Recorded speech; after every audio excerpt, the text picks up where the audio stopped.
तो इसमें टिकट पक्का है कांग्रेस की तरफ? ये कितना सीनियर कैसी बातें कर रहे हैं आप।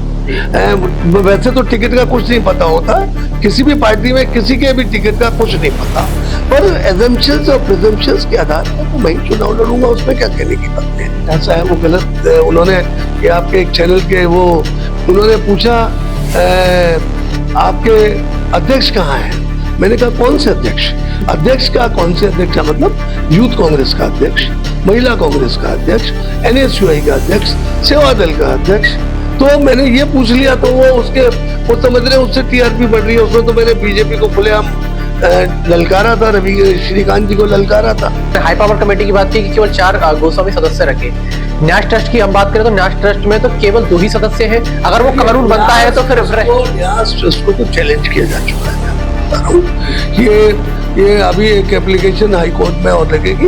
गवर्नमेंट क्यों टेक ओवर करना चाहती है बिहारी जी के मंदिर में? मतलब कानून व्यवस्था कोई प्रॉब्लम नहीं, कोई इशू नहीं है, महंगाई कोई मुद्दा नहीं है, पाकिस्तान चाइना घुस रहा है देश के अंदर 4000 किलोमीटर कब तक ले, वो कोई मुद्दा नहीं है। ऑपरेशन सिंदूर करा दिया डाइवर्ट करने के लिए, उससे पहले पुलवामा करा दिया, चुनाव से पहले, बिहार के चुनाव से पहले करा दिया या हो गया? हो क्या गया, करा दिया गया। मैं तो कहूंगा करा दिया। मैं कांग्रेस होके कांग्रेसियों की बात करूंगा, क्योंकि इस तरह के कांड इलेक्शन से पहले क्यों होते हैं भाई।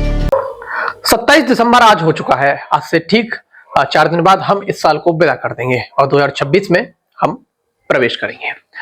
लेकिन कृष्ण की नगरी के लिए जब नया साल आता है तो उससे पहले मथुरा वासियों के लिए बड़ा सरदर्द हो जाता है, क्योंकि बाहर से जो लाखों लाख श्रद्धालु आते हैं वो यहाँ पर जाम की स्थिति पैदा करते हैं। ऐसे में जो श्रद्धालु हैं अब वो भी ना खुश होकर ही अधिकतर यहाँ से जाते हैं। अब भीड़ के दबाव में फंसकर, मां के बिहारी के मंदिर में दबाव में फंसकर ठीक से दर्शन ना कर पाने के कारण, गाड़ी तय स्थान तक नहीं पहुंच पाने के कारण। तो ऐसे में आज हमारे साथ मौजूद हैं मथुरा से 4 बार विधायक रहे प्रदीप माथुर और पूर्व कांग्रेस के सीएलपी लीडर। तमाम बातचीत आज इनसे करेंगे स्थानीय मुद्दों को लेकर, लेकिन सबसे पहले आते हैं बांके बिहारी मंदिर के मुद्दे को लेकर और जो ट्रैफिक व्यवस्था इस वक्त मथुरा की है उसको लेकर। विधायक जी, शासन प्रशासन, सबसे पहले तो अभी न्यूज को नमस्कार और मैं धन्यवाद देता हूं कि आप लोग विभिन्न विषयों पर चर्चा करने के लिए आए हैं। और चूंकि अनुभव को देखते हुए सुझाव मेरे ठीक ही रहते हैं, क्योंकि मथुरा की नस नस से, मथुरा वृंदावन की नस नस से मैं वाकिफ हूँ। 20 साल का लंबा समय गुजारा है, तो इसलिए मैं जानता हूँ कि समस्याओं का निदान भी क्या है। विधायक जी, शासन प्रशासन हर बार प्लान बनाता है। इस बार प्लान बनाया है कि जो बाहर के वाहन हैं उन्हें प्रतिबंध रखा जाएगा वृंदावन क्षेत्र में और मथुरा क्षेत्र में। इसके बावजूद भी देखा जा रहा है कि कई किलोमीटर लंबे जाम वृंदावन और मथुरा में लग रहे हैं। पार्किंग में गाड़ियों को पार्क किया जा रहा है, उसके बावजूद इतना लंबा जाम। क्या ट्रैफिक पुलिस की कमी है या फिर श्रद्धालु इतने अधिक आ रहे हैं? देखिए, मैं देख रहा हूँ कि कोरोना के बाद से मथुरा, वृंदावन और पूरे ब्रज क्षेत्र में एक बाढ़ सी आ गई है धार्मिक पर्यटकों की। और जो पहले वृंदावन खाली रहता था, मथुरा खाली रहता था, अब लाखों की संख्या में लोग अपनी गाड़ियों के साथ यहाँ कूच करते हैं अपने इष्ट बांके बिहारी जी के दर्शन के लिए, गोवर्धन जी के दर्शन के लिए, द्वारकाधीश जी के दर्शन के लिए, यमुना जी के दर्शन के लिए, दाऊ जी के दर्शन के लिए, राधा रानी के दर्शन के लिए। परंतु मैं समझता हूँ कि ट्रैफिक व्यवस्था प्रॉपर ना होने के कारण व्यवस्था सब चरमरा गई है, और चरमराने की वजह से जितने भी बाहर के लोग आते हैं, जिनकी संख्या बहुत बढ़ चुकी है, उनके लिए कोई सिस्टम क्रिएट नहीं हो पा रहा है। बार बार कहा जाता है उच्च अधिकारियों से कि कोई सिस्टम बनाइए। वृंदावन और मथुरा में तो भीड़ में आप कह सकता हूँ, गिरिराज जी में भीड़, सबकी आस्थाएं अपनी अलग अलग है, पर वृंदावन में जो लोग आते हैं दर्शनार्थी, वो बांके बिहारी जी के लिए आते हैं। इस बात का अंदाज आप कोरोना काल से लगा सकते हैं कि जब तक श्री बांके बिहारी जी का मंदिर नहीं खुला था और सारा वृंदावन खुल गया था, तो कोई भी वहां पर लोग नहीं आए थे। और जिस दिन बांके बिहारी का मंदिर खुला, उस दिन तत्कालिक प्रभाव से जबरदस्त भीड़ वहां पे आ गई। अब कई बार ये देखिए, अब तो एक हाई पावर्ड कमेटी जो कि हेडेड बाय रिटायर्ड जज ऑफ हाई कोर्ट है, उसके द्वारा संचालित हो रहा है मंदिर। परंतु मैंने अपने सुझाव माननीय जज साहब को लिख के भेजे थे, डीएम साहब को लिख के भेजे थे। उन्होंने एजेंडा में मेरे कुछ 2 पेज के सुझावों को इनकॉर्पोरेट भी किया था, पर उन्हें रद्दी की टोकरी में डाल दिया गया। उन पर कोई चर्चा नहीं हुई। मैं जज साहब से कई बार गुजारिश कर चुका हूँ, जनहित में गुजारिश कर चुका हूँ कि बांके बिहारी मंदिर के दर्शन ऑनलाइन कर दें, ऑनलाइन रजिस्ट्रेशन कर दें। और रजिस्ट्रेशन 25,000 लोगों के पहली पारी में और 25,000 की शाम की पारी में करते हैं, और एक आईटी कंपनी को कॉन्ट्रैक्ट देते हैं अपनी चॉइस के किसी को बुला के, जो कि छठीकरा से और एक्सप्रेस वे से क्राउड को कंट्रोल करे।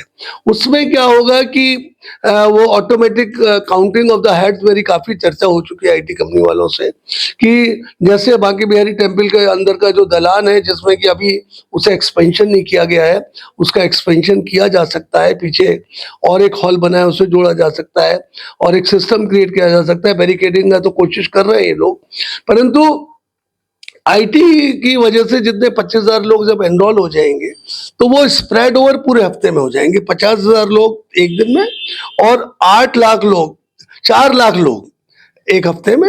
आप 50 से मल्टीप्लाइड बाई 8 दिनों कर लें, एक महीने में कितने हो गए? 16 लाख लोग, और 16 लाख को मल्टीप्लाई कर दीजिए 12 से, तो अच्छा खासा क्वांटम दर्शनार्थियों का अपने इष्ट के दर्शन कर सकता है, प्रोवाइडेड सिस्टम क्रिएट हो। ये बैरिकेडिंग जो है, ये जो ऑटोमेटिक में कंप्यूटराइज बात कर रहा हूँ, वो उस तरह ही आगे बढ़ते चलेंगे कि एक बार में यदि उस दालान में 1,000 आदमी या 1,500 आदमी दर्शन कर सकता है, तो वो आए और फिर बाद में पीछे वाले इंतजार कर रहे हैं, वो खाली हो गया ऑटोमेटिक, फिर वो आए, फिर एक तरह की एक के बाद एक के बाद एक के बाद सीक्वेंस हो जाए, तो उतने ही जब पूरे हफ्ते में लोग बढ़ जाएंगे तो इतनी भीड़ आएगी नहीं। इस तरह की व्यवस्था आपकी वैष्णो देवी में है, तिरुपति बालाजी में है। तो वो बैरिकेडिंग तो बाद की चीज थी, पहले क्राउड मैनेजमेंट था, जिससे कि सारा मथुरा वृंदावन प्रभावित है। आज स्थिति हो गई कि स्थानीय नागरिकों का निकलना मुश्किल है। कोई बीमार हो जाए तो एम्बुलेंस नहीं जा सकती,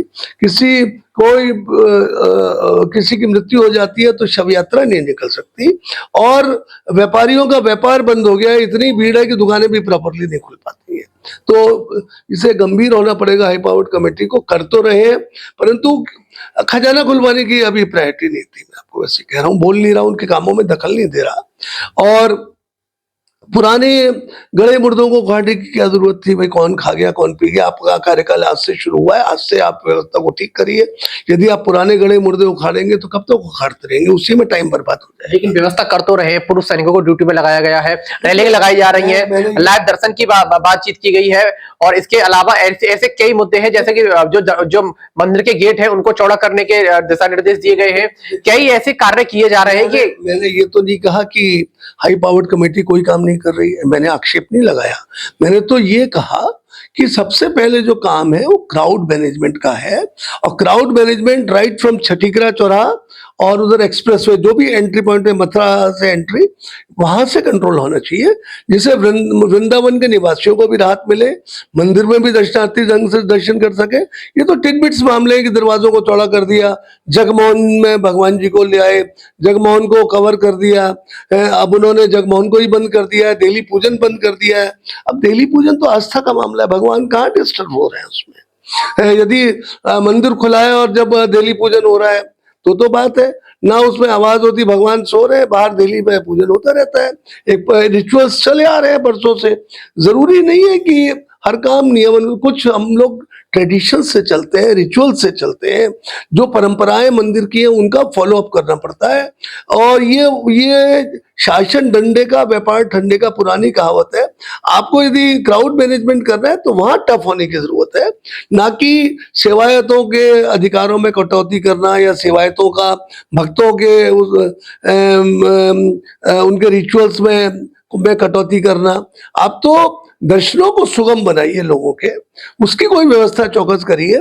ठीक है, आप बैरिकेडिंग लगा रहे हैं, सब कुछ करेंगे, पर यदि ऊपर का प्रेशर होगा, आपके पूरे वृंदावन में लोग लाइन से लगे हुए हैं, जब तक सिस्टम नहीं क्रिएट करेंगे तो बैरिकेडिंग भी फेल हो जाएगी। सिस्टम तो क्रिएट कर रहे हैं, लेकिन सेवायत इसका विरोध कर रहे लगातार। हाई पावर कमेटी ने कहा कि जो भंडारी 8 से 10 खड़े हो जाते थे जगमोहन के बाहर, उससे दर्शन ठीक से नहीं हो पाते थे। वही जिस सेवायत की सेवा है वो सेवायत आए, उसके साथ 1-2 और हेल्पर आए, लेकिन अगर अधिकतर सेवायत हो जाएंगे तो लोग ठीक से दर्शन नहीं कर पाएंगे। इस बात का मैं स्वागत करता हूँ, बिल्कुल सही व्यवस्था है ये, कि वहां दर्शन करते हैं तो भंडारी इतने सारे खड़े रहते हैं कि आप दर्शन ही नहीं कर पाते। वो एकदम क्रिस क्रॉस, कभी इसकी माला ली, कभी उसका प्रसाद लिया, कभी ये किया, कभी वो किया।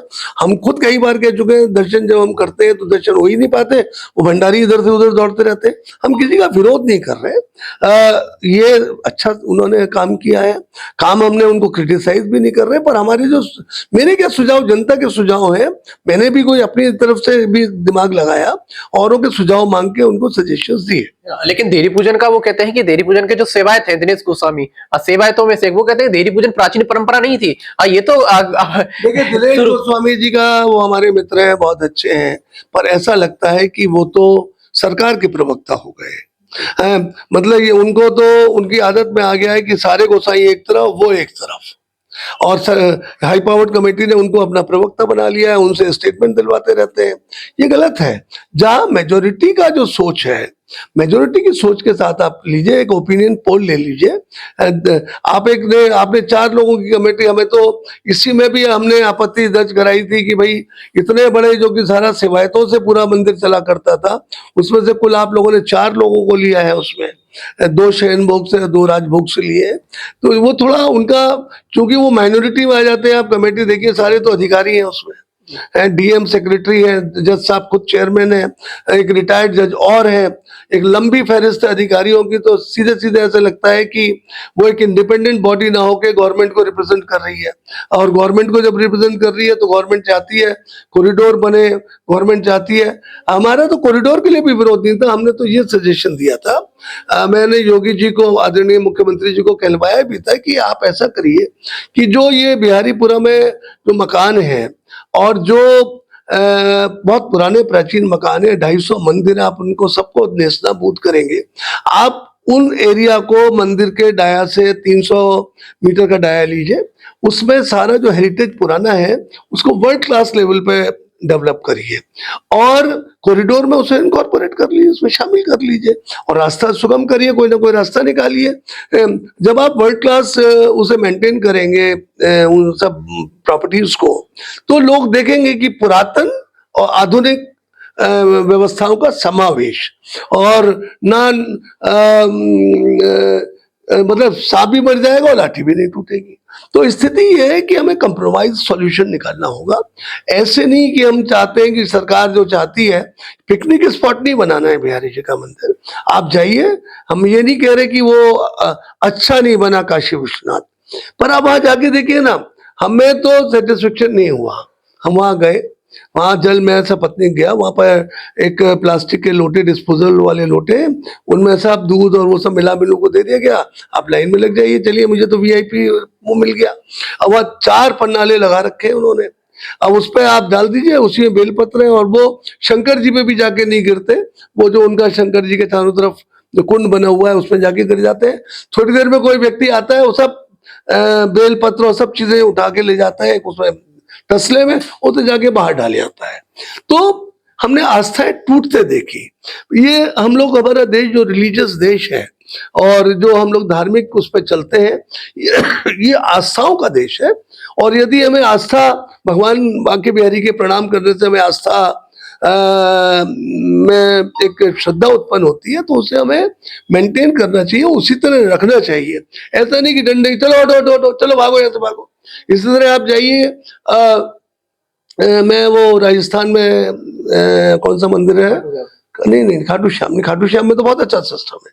खाटू श्याम में उन्होंने बैरिकेडिंग कर दी है, और तो दूर से लाइन लगती है, आते जाते हैं, दर्शन करते जाते हैं। यहाँ पे भी कोशिश हो रही है, पर मेरे कहने का मतलब है, वहां बहुत बड़ा मैदान है, यहाँ मैदान नहीं है। इनको जो यहाँ पूरा शहर चरमरा जाता है। तो हम जो आपसे बार बार कह रहे हैं, भीड़ तंत्र को विभिन्न रास्तों से मैनेज करके उन्हीं बैरिकेडिंग्स के थ्रू निकालें वो, और जो रिचुअल्स है, जो पुरानी परंपरा है, उनका निर्वहन कराएं, उनसे खिलवाड़ ना करें, जिससे लोगों की आस्थाएं टूटे। जी जी बिल्कुल, आपने हाई पावर कमेटी की बात की कि केवल 4 गोस्वामी सदस्य रखे। न्यास ट्रस्ट की हम बात करें तो न्यास ट्रस्ट में तो केवल 2 ही सदस्य हैं। अगर वो कानून बनता है तो फिर न्यास ट्रस्ट को तो चैलेंज किया जा चुका है, मैं आपको बता रहा हूँ। ये अभी एक एप्लीकेशन हाई कोर्ट में और लगेगी। गवर्नमेंट क्यों टेक ओवर करना चाहती है बिहारी जी का मंदिर? मैं आपसे वैसे ही कह रहा हूँ, ये पॉलिटिकल एजेंडा मुझे मालूम पड़ता है, मैं आपको वैसे ही कह रहा हूँ। यदि योगी जी को बहुत ही ज्यादा, क्योंकि हमारे बिहारी जी, मैं आपको बता दूं, माथुर परिवारों के इष्ट हैं बिहारी जी, मैं आपको अपने लिए भी कह रहा हूँ। यहाँ पे यदि आप बिहारी गोसाई लोगों से पूछेंगे तो बोले आपके पुराने वो कौन रहे जजमान, और आपके बिहारी जी के वक्त, तो आपको बताएंगे माथुर परिवार रहे। तो इसलिए हम लोग तो परंपरागत तरीके से बिहारी जी से आज से नहीं सैकड़ों सालों से, जब से बिहारी जी हैं तब से जुड़े हुए हैं, परिवार के परिवार। अब मैं किसी को ये नहीं कह रहा, ऑर्डिनेंस यदि इतना ही योगी जी को है तो तमाम भक्त 10 एकड़ जमीन, 15 एकड़ जमीन दान के रूप में देना चाह रहे हैं। बिहारी जी हमेशा चलाएमन रहे, कई बार इधर से उधर गए, तो भाई इसे तो आप मोनूमेंट बना दीजिए। जो वर्तमान मंदिर है, बिहारी जी के लिए एक भव्य मंदिर बनाइए, जैसे आप अयोध्या में बना रहे करके 10 एकड़ 15 एकड़ में बहुत बढ़िया मंदिर बनेगा। और इसकी मांग की है कि कहीं और मंदिर बना दिया जाए। और बिहारी जी को उस बढ़िया मंदिर में स्थापित करिए, सारे सिस्टम क्रिएट करिए, इसमें कोई जिद नहीं होनी चाहिए। तभी मुझे लगता है कि समथिंग फाउल इज देयर, कि कुछ एजेंडा है पॉलिटिकल, जिसमें कि ये संघर्ष करना चाहते हैं और वोटों के ध्रुवीकरण की बात सी लगती है मुझे, कि बार बार योगी जी का यहाँ पे आना, बार बार बात करना, मंदिर वहीं बनाएंगे जैसे उन्होंने अयोध्या में किया था। तो हालांकि तालिया तो हमारी पार्टी ने खुलवाया था, राजीव गांधी जी ने खुलवाया था, ये सब लूट के ले गए। तो स्थिति ये है, ये पॉलिटिकल गेम मालूम पड़ता है मुझे। यूपी में आपको लगता नहीं कि इस समय पॉलिटिकल गेम ही चल रहा है? ठाकुर विधायक की उनके एक साथ बैठक होती है, फिर ब्राह्मण विधायकों की बैठक होती है। जो बीजेपी के प्रदेश अध्यक्ष है पंकज चौधरी कहते हैं कि ये दोबारा ना हो, गलत संदेश जाता है। लोग पूछ रहे हैं आपको, अगर ब्राह्मण साथ बैठकर चाय पी ले तो गलत संदेश जा रहा है, वही आपने ओबीसी मोर्चा, सवर्ण मोर्चा और अनुसूचित जाति मोर्चा बना रखा है, उससे गलत संदेश नहीं जानता? देखिए, ऐसा है, जब पार्टी सत्ता में होती है तो ऐसे काम होते रहते हैं और लोगों को बड़ी गलतफहमी रहती है कि हम स्थायी रूप से आ गए। कोई स्थायी नहीं है। कांग्रेस भी 65 साल राज किया है कांग्रेस ने। अब कांग्रेस यूपी में साफ है, हम लोग 2 एमएलए पे आ गए हैं। तो और जब सत्ता में रहते हैं तो तमाम गलतियां करते हैं। यदि हम ताला ही नहीं खुलवाते मंदिर का तो ये बीजेपी ही नहीं पैदा होती। मैं आपसे प्रैक्टिकल बात कर रहा हूँ। बीजेपी राम मंदिर से, अरे राम मंदिर कसम राम की खाते हैं, वही उद्वेलत, वही हंगामा, वही गदर। आपने राजनीति में धर्म और राजनीति को मिला के पब्लिक को उद्वेलित कर दिया, मुख्य मुद्दों से जनता को हटा दिया। रोटी कपड़ा और मकान तो लोग भूल गए और बस राधे राधे करते रहते हैं, रोटी मिले ना मिले, राम राम राम राम राम। ठीक है, भगवान का नाम हम भी लेते हैं। अभी भी जब आप आए तो मैं पूजा ही कर रहा था। तो मैं भी सनातनी हूं, मैं भी हिंदू हूं, मैं भी पूजा पाठ 3 बार करता हूं। पर इसका मतलब ये नहीं है कि मूलभूत समस्याओं से हम लोगों को डाइवर्ट कर दें। अब मतलब कानून व्यवस्था कोई प्रॉब्लम नहीं, कोई इशू नहीं है। महंगाई कोई मुद्दा नहीं है। पाकिस्तान, चाइना घुस रहा है देश के अंदर, 4000 किलोमीटर कब्जा के लिए, वो कोई मुद्दा नहीं है। ऑपरेशन सिंदूर करा दिया डाइवर्ट करने के लिए, उससे पहले पुलवामा करा दिया, चुनाव से पहले, बिहार के चुनाव से पहले करा दिया या हो गया? करा हो क्या गया, करा दिया गया। मैं तो कहूंगा करा दिया। मैं कांग्रेस होके, कांग्रेसी होके बात करूंगा, क्योंकि इस तरह के कांड इलेक्शन से पहले क्यों होते हैं भाई? रूटीन कोर्स में क्यों नहीं हो रहे? इलेक्शन, बिहार के इलेक्शन से पहले ऑपरेशन सिंदूर हो गया, उससे पहले पुलवामा हो गया। अपने इलेक्शन की वे में आप चुनाव जीतते हैं, मूल मुद्दों से जनता को भटका देते हैं, इस मुद्दे से दूसरे मुद्दे, दूसरे से तीसरे। आप ये कह रहे हैं कि आप भाजपा सरकार ने आतंकी हमले करवाए? हम क्यों कहेंगे आतंकी हमले कराए? पर करा दिए तो उसमें तो फर्क नहीं। देखिए, आप ये बताइए, इलेक्शन से पहले ये सब काम क्यों होते हैं? पहले इस बात का जवाब दे दीजिए। मैं क्यों बोलूंगा आतंकी हमले कराए? सरकार गवर्नेंस करती है, उसका तौर तरीका काम करने का यही है, तो वही देख ही रहे हैं लोग। ऐसा नहीं है। देखिए, बुरा मत मानिएगा, आप भी टीवी चैनल वाले हैं और टीवी चलाते हैं, चौथा स्तंभ भी हिल रहा है। आप तो इस लेवल पे काम करते हैं, मथुरा लेवल पे। उनके जो मालिक हैं उनको कह दिया जाता है, सारा सेंसर किया जाता है, और सेंसर करने के बाद जो है सब आपको सही बातें पता ही नहीं लगती। हमारी पार्टी की तो खबरें ही नहीं दिखाते, 2 लाइन में दिखा के खत्म कर देते हैं। ये सारा तानाशाही तरीका होता है कि विपक्ष को कुचल दो। पर ये चीजें इस लोकतंत्र में ज्यादा चलने वाली नहीं है। अंग्रेजों को भगा दिया हम लोगों ने, हमारे गांधी जी ने एक सोटी और लंगोटी पे अंग्रेजों को भगा दिया, तो अंग्रेजों की टक्कर वाले थोड़ी है ये। शिकायत राहुल गांधी की रही संसद में कि मैं जब बोलता हूँ मेरा माइक बीच बीच बंद हो जाता है, मेरी डिस्प्ले हटा दी जाती है। बिल्कुल होता है। राहुल जी तो बिल्कुल सही कहते हैं, वोट चोरी का आरोप उनका बिल्कुल सही है, ईवीएम का बिल्कुल सही है। अब आप देखिए ना, यहाँ पे हमारे जो स्थानीय विधायक हैं वो अवेलेबल नहीं है, कोई काम नहीं करते, कोई कंट्रीब्यूशन नहीं, ना सुख में ना दुख में, ना कहीं अखबार में ना कहीं दिखते हैं। अब वो जीतते हैं 1-1 लाख वोटों से, भाई उनका क्या कंट्रीब्यूशन है ये बताओ? मैंने जान दे दी, हालांकि मैं 4 टर्म एमएलए रह चुका हूं, परंतु 1-1 लाख वोटों से हार रहा हूं। भाई क्यों हार रहा हूं? मेरी तो कोई नेगेटिविटी भी नहीं है, मतलब मैं सारी फॉलोइंग टीआरपी बहुत अच्छी है, बहुत लोगों के लिए अवेलेबल हूं, अब भी काम करता हूं, करता रहूंगा। अब भी विकास के कामों में सुझाव देता हूं सरकार को, भाई अपना ब्रज कैसे सुंदर बने। तो क्या 27 में उम्मीद है आपको टिकट मिलेगी, या फिर जो युवा है? अरे मुझे तो टिकट मिलेगी, पर ये ईवीएम और वोट चोरी क्या गड़बड़ दिखाएंगी, ये भगवान मालिक है। बिहारी जी राधे राधे हो। जनता ये भी पूछ रही है कि यमुना एक्सप्रेसवे पे इतना भीषण हादसा हुआ, कोई भाजपा विधायक तो पहुंचा ही नहीं, जनप्रतिनिधि, लेकिन आप गए? अरे हम लोग गए, अस्पताल में गए, उन सबके बारे में हालचाल जाना। ये तो मानवता का मामला है। अब ये लोग सत्ता में बैठे हैं, गुरूर में है, घमंड में है, लग रहा है इनको कि स्थायी कुर्सी पकड़ ली है। भाई ईश्वर सब देख रहा है, हर चीज का समय होता है। 27 में टिकट पक्का है कांग्रेस की तरफ? ये मैं तो कितना सीनियर हूं, कैसी बातें कर रहे हैं आप? वैसे तो टिकट का कुछ नहीं पता होता, किसी भी पार्टी में किसी के भी टिकट का कुछ नहीं पता, पर एजम्पशंस और प्रिजम्पशंस के आधार पर तो मैं चुनाव लड़ूंगा, उसमें क्या कहने की बातें हैं। कहते रहे लोग, बनाते रहे, बातें करते रहे, तो इतनी सीनियरिटी हो गई है भाई। 40 साल से राजनीति कर रहा हूँ, और यहाँ पे मैं और लक्ष्मी नारायण बराबर की सीनियरिटी के, बाकी तो और लोग मुझसे नीचे हैं। किसी भी नेता की बात कर लो, सरदार सिंह हमसे सीनियर थे, पर हाल फिलहाल जो करंट उसमें है, वो मैं और मंत्री जी जो है 85 से राजनीति कर रहे हैं, और 85 में मैं एमएलए बना था, 85 में मंत्री जी एमएलए। जमीनी जो कांग्रेस के कार्यकर्ता हैं वो भी बड़े भ्रम में पड़ जाते हैं, कहते हैं कि माथुर जी का महानगर कांग्रेस कमेटी को ज्यादा प्यार देता है, जिला कांग्रेस कमेटी को पहचानने से इनकार कर देते हैं। ऐसा है, वो गलत। उन्होंने ये आपके एक चैनल के वो उन्होंने पूछा आपके अध्यक्ष कहाँ हैं? मैंने कहा कौन से अध्यक्ष? अध्यक्ष का कौन से अध्यक्ष है? मतलब यूथ कांग्रेस का अध्यक्ष, महिला कांग्रेस का अध्यक्ष, एनएसयूआई का अध्यक्ष, सेवा दल का अध्यक्ष। तो मैंने ये पूछ लिया, तो वो समझ रहे हैं उससे टीआरपी बढ़ रही है। उसमें तो मैंने बीजेपी को खुलेआम ललकारा था, रवि श्रीकांत जी को ललकारा था। तो कोई हिम्मत तो करे ललकारने की, हम ललकार रहे हैं सत्ता पक्ष को। आपकी तारीफ भी उस दिन महापौर ने की, जब पंछी परिंदे घर का उद्घाटन हुआ, उस दिन भी कहा कि अच्छा सब कुछ। देखिए जो भी, देखिए आम आदमी आपसे पूछेंगे, आप सड़क चलते से पूछिए कि प्रदीप माथुर के बारे में क्या ओपिनियन। मुझे लगता है मेरे पॉलिटिकल विरोधियों को छोड़ के, वो भी चंद कुछ लोग हैं, गुमराह हैं, उन्हें भी हमारी खेमे के लोग होते हैं। विभीषण तो हर जगह पैदा होते हैं, आपको पता है, तो वही हमारी बुराई उराई करते हैं।